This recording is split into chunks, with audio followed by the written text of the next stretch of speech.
હવે દૂર નથી કોઈની મંજિલ, છે ધ્યેય સરળ કરવું હાસિલ.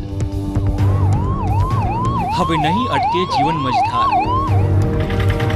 હવે દિશા સ્પષ્ટ છે, રાહ સરળ છે, હવે મંજિલ છે નજીક. માર્ગ અને મકાન વિભાગ, ગુજરાત સરકાર.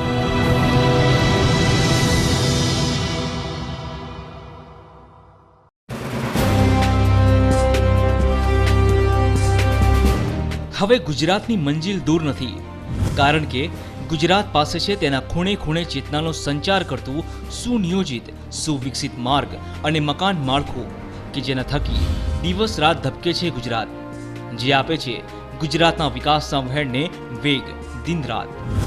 ગુજરાતમાં એક્સપ્રેસ વેની કુલ લંબાઈ 93 કિલોમીટર, રાષ્ટ્રીય ધોરીમાર્ગોની લંબાઈ 3166 કિલોમીટર, રાજ્ય ધોરીમાર્ગોની 18,447 કિલોમીટર, મુખ્ય જિલ્લા માર્ગોની 20,564 કિલોમીટર, અન્ય જિલ્લા માર્ગોની 10,352 કિલોમીટર, ગ્રામ્ય માર્ગોની 21,505 કિલોમીટર તેમજ નોન પ્લાન માર્ગોની 30,437 કિલોમીટર. લંબાઈની સાથે ગુજરાતની માર્ગ સિદ્ધિની કુલ લંબાઈ બની રહી છે 1,04,564 કિલોમીટર, જે છે સમગ્ર દેશમાં સર્વશ્રેષ્ઠ એવું સુનિયોજિત રસ્તા માળખું, જેને ગુજરાતમાં લગભગ 99% ગ્રામ્ય વિસ્તારોને જોડ્યા છે 12માસી રસ્તા જોડાણોથી. આ સ્વર્ણ સફળતાની પાછળની વિચારધારા છે દીર્ઘદ્રષ્ટા મુખ્યમંત્રીશ્રીનું હોલિસ્ટિક પ્લાનિંગ, જે અંતર્ગત રાષ્ટ્રીય ધોરીમાર્ગોથી માંડીને છેક ગ્રામ્ય માર્ગોને નોન પ્લાન માર્ગોને પણ પૂરતું મહત્વ આપવામાં આવ્યું છે. 2002-2003માં માર્ગ વિકાસ ક્ષેત્રે ફાળવવામાં આવેલા રૂપિયા 948.46 કરોડની સરખામણીએ સ્વર્ણિમ વર્ષ 2010-2011માં ફાળવવામાં આવેલ રૂપિયા 2,927 કરોડની જંગી રકમ જાતે જ માર્ગ વિકાસ યાત્રાનું વર્ણન કરે છે.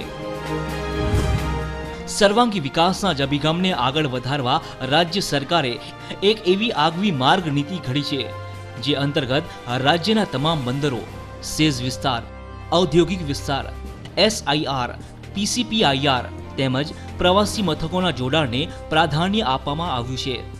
આ પ્રકારના રસ્તાઓનું આશરે રૂપિયા 8,000 કરોડના રોકાણથી પબ્લિક પ્રાઇવેટ પાર્ટનરશિપ અંતર્ગત નિર્માણ કરવામાં આવશે. રાજ્ય સરકાર દ્વારા પ્રથમ એક્સપ્રેસ વેની હાથ ધરાયેલી કામગીરી, જેમાં અમદાવાદ ધોલેરા SIR ને જોડતા 121 કિલોમીટરના એક્સપ્રેસવેનું નિર્માણ રૂપિયા 2,100 કરોડના ખર્ચે કરી રાજ્યના વિકાસને જંગી પીઠબળ પૂરું પાડવામાં આવશે. આ પબ્લિક પ્રાઇવેટ પાર્ટનરશિપના પ્રથમવાર ઉદાહરણરૂપ બની રહેલા અમદાવાદ મહેસાણા અને વડોદરા હાલોલ રસ્તાના વિકાસ બાદ રસ્તાઓના વિકાસમાં બજેટ ઉપરાંતની નાણાકીય ઉપલબ્ધિ હાંસલ કરવાના આ પ્રયત્નો સફળ સાબિત થયા છે, જેને કારણે હાલમાં ગુજરાતમાં અન્ય મહત્વના રસ્તાઓનું પ્રગતિ કાર્ય પણ હાથ ધરવામાં આવ્યું છે. છાયાપુરી, આરોબી, હિંમતનગર બાયપાસ, ભુજ, નખત્રાણા તથા કીમ માંડવી કામગીરી પૂર્ણ. ડીસા, પાંથાવાડા, ગુંદરી 48 કિલોમીટર રસ્તાને પહોળો કરવાની રૂપિયા 100 કરોડની કામગીરી.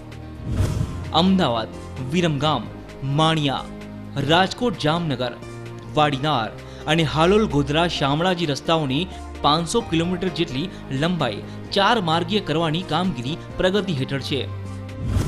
આ અતિ મહત્વકાંક્ષી પ્રોજેક્ટ્સને કારણે રાજ્યના રોડ ઇન્ફ્રાસ્ટ્રક્ચરમાં 4 માર્ગીય રસ્તાઓની 1,553 કિલોમીટર લંબાઈમાં 540 કિલોમીટર એટલે કે 35% જેટલો અભૂતપૂર્વ વધારો થશે.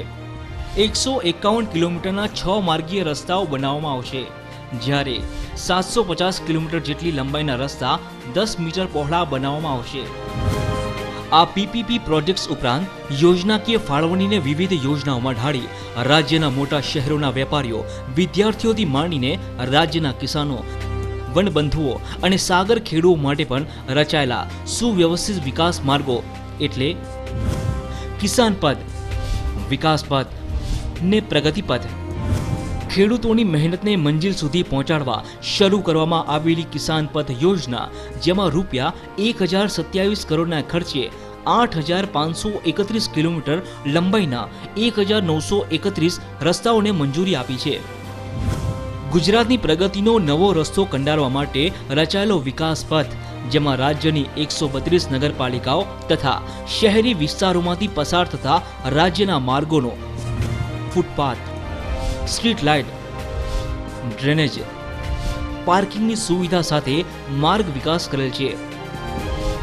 આ યોજના હેઠળ 750 કિલોમીટરના રૂપિયા 589 કરોડની રકમના કામો મંજૂર કરેલ છે.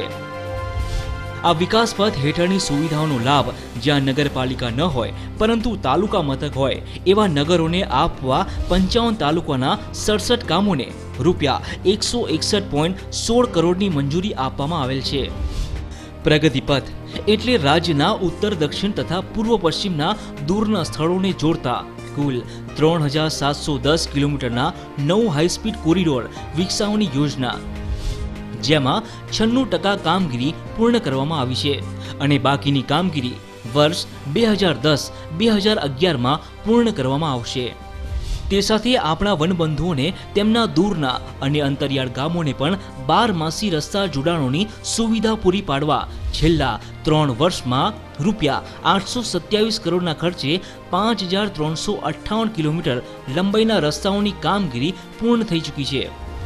જ્યારે રૂપિયા 816 કરોડની રકમના 2,285 કિલોમીટર લંબાઈના 664 રસ્તાઓના કામ પ્રગતિમાં છે. બીજી બાજુ આપણા સાગરખેડુ ભાઈઓ માટે તેમજ ઉત્તર મધ્ય ભારતના વિશાળ પીઠ પ્રદેશને ઉચ્ચ કક્ષાના બંદરોની સુવિધા પૂરી પાડવા માટે રાજ્યના બંદરોને જોડતા માર્ગો પહોળા અને ભારે વાહન વ્યવહાર માટે યોગ્ય ક્ષમતાવાળા બનાવવાના અભિગમ સાથે રૂપિયા 223.90 કરોડની રકમના 14 કામો મંજૂર કરી રાજ્યના બંદરોની એક્સેસિબિલિટી વધારવાનું વ્યૂહાત્મક આયોજન કરવામાં આવ્યું છે. તે ઉપરાંત દરેક જિલ્લા મુખ્ય મથકને બાજુના જિલ્લા મુખ્ય મથક સાથે જોડતો ઓછામાં ઓછો એક રસ્તો 10 મીટર પહોળો કરવા માટે 548.70 કિલોમીટર રસ્તાના કામો રૂપિયા 494.40 કરોડથી મંજૂર કરવામાં આવેલ છે. પર્યટકોની સુવિધા વધારવા પ્રવાસી પથ યોજના હેઠળ રૂપિયા 359 કરોડના ખર્ચે 756 કિલોમીટર લંબાઈના 83 કામો મંજૂર કરવામાં આવ્યા છે. સુગમ વાહન વ્યવહારના લાભ દ્વારા નળ સરોવર, ડાકોર, અંબાજી, ધોળાવીરા, સાપુતારા, પાલીતાણા, મોઢેરા, દ્વારકા વગેરે પ્રવાસન સ્થળોને પણ પર્યટકોનું છલકાતું પ્રાંગણ બનાવવાનું લક્ષ્ય રાખવામાં આવ્યું છે.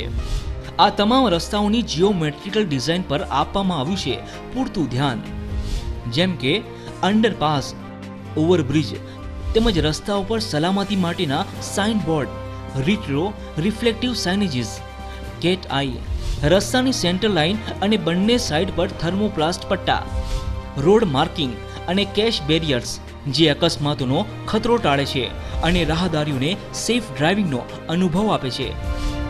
ખાસ તો ભાવનગર ખાતે રૂપિયા 28 કરોડના ખર્ચે બંધાઈ રહેલો રાજ્યનો પ્રથમ કેબલ સ્ટેટ પુલ તો માર્ગ અને મકાન વિભાગની સિદ્ધિને નવી ઊંચાઈ અર્પે છે.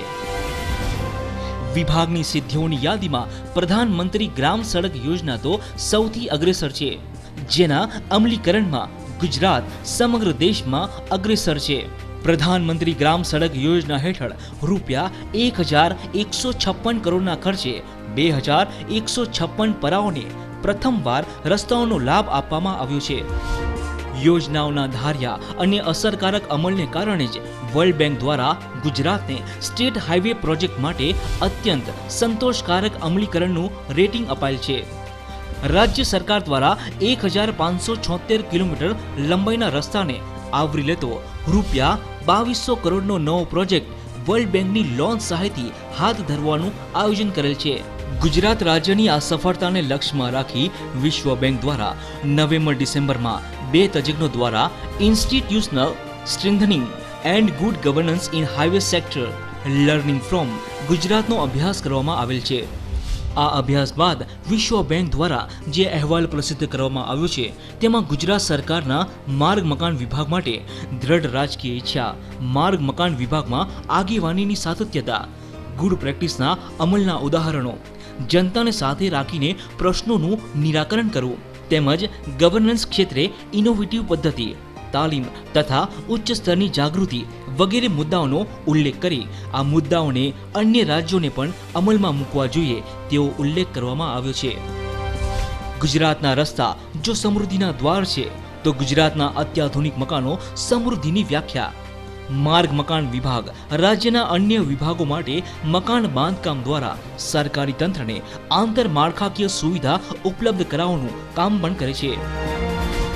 રાજ્યની અલગ અલગ સરકારી કચેરીઓમાં સારી નાગરિક સુવિધા અને સારું વર્ક એન્વાયરમેન્ટ ઊભું થાય તેમજ એક મથકે આવેલ રાજ્ય સરકારની તમામ કચેરીઓ એક જ સ્થળે હોય તો નાગરિકો સરળતાથી વિવિધ કચેરીઓની મુલાકાતો લઈ શકે અને આમ સમય અને નાણાંની બચત કરી શકે. આ કોન્સેપ્ટથી રાજ્યના જિલ્લા મથકોએ મધ્યસ્થ કચેરીના બહુમાળી મકાનો બનાવ્યા જેને મુખ્યમંત્રીશ્રીએ નામ આપ્યું જિલ્લા સેવા સદન.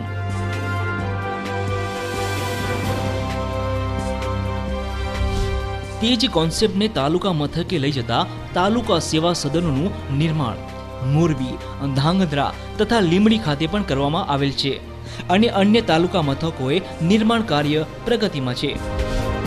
નવરચિત તાપી જિલ્લાના મુખ્ય મથક વ્યારા ખાતે ઊભું થઈ રહેલ ગ્રીન બિલ્ડિંગ વિભાવના તેમજ વોક ટુ વર્ક કલ્ચર પર આધારિત કચેરી સંકુલ અને કર્મચારી આવાસોનું નિર્માણ ગ્રીન બિલ્ડિંગ કન્સેપ્ટ દ્વારા થઈ રહ્યું છે જે ઇકો ફ્રેન્ડલી સાબિત થશે. તે ઉપરાંત કોર્ટ, કલેક્ટર, પ્રાંત અને મામલતદાર કચેરી, ITI વગેરે મકાનોના બાંધકામની સાથે સાથે શિક્ષણ ક્ષેત્રે વિકાસ માટે રાજ્યમાં સતત નિર્માણ પામી રહ્યા છે. નવા માધ્યમિક અને ઉચ્ચતર માધ્યમિક શાળાના મકાનો, અલગ અલગ શહેરોમાં ઇજનેરી તેમજ પોલિટેકનિક કોલેજો, આર્ટ્સ અને કોમર્સ કોલેજો તેમજ છાત્રાલયો.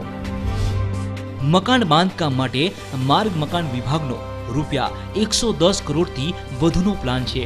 જે ઉપરાંત અન્ય વિભાગોને પણ મકાનોના બાંધકામ માટે ₹740 કરોડથી વધુ બજેટની જોગવાઈ કરેલ છે. માત્ર મકાનોનું નિર્માણ જ નહીં, વિભાગનો હેતુ છે તેમનું સુવિધાજનક માળખાકીય આધુનિકીકરણ.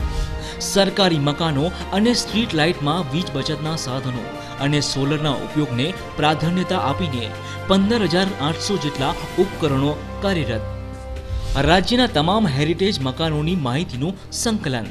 આ વારસાની જાળવણીનું વિભાગને પ્રાપ્ત થયેલું ગૌરવ. રાજ્યમાં સરકારી મકાનોની ટાઈપ ડિઝાઇન બદલીને આધુનિક આકર્ષક દેખાવવાળા ટોપોગ્રાફી અનુસાર લેન્ડસ્કેપિંગને મહત્વ આપી કરવામાં આવતી મકાનોની ડિઝાઇન. ગાંધીનગરમાં ₹8 કરોડના ખર્ચે વરસાદી પાણીના નિકાલની યોજના ચાલુ. જાસપુર ખાતે ₹728 લાખના ખર્ચે ગંદા પાણીના શુદ્ધિકરણ પ્લાન્ટનું કાર્ય પૂર્ણ.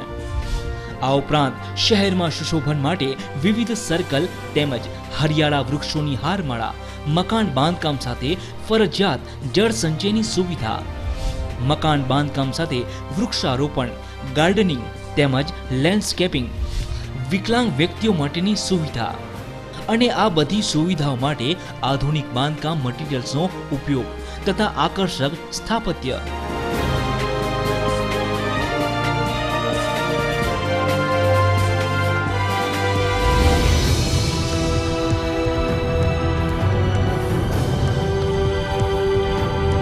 આ આખી માર્ગ મકાન ક્રાંતિના પ્રણેતા એવા ગુજરાત માર્ગ અને મકાન વિભાગના પ્રયત્નોને આજે આખું સ્વર્ણિમ ગુજરાત નિહાળી રહ્યું છે, માણી રહ્યું છે અને બિરદાવી રહ્યું છે. દરેક રસ્તાની અંતે એક મંજિલ હોય છે. અમે જોડ્યા છે દરેક રસ્તાને જિંદગીઓ સાથે અને દરેક જિંદગીને મંજિલો સાથે. માર્ગ અને મકાન વિભાગ, ગુજરાત સરકાર.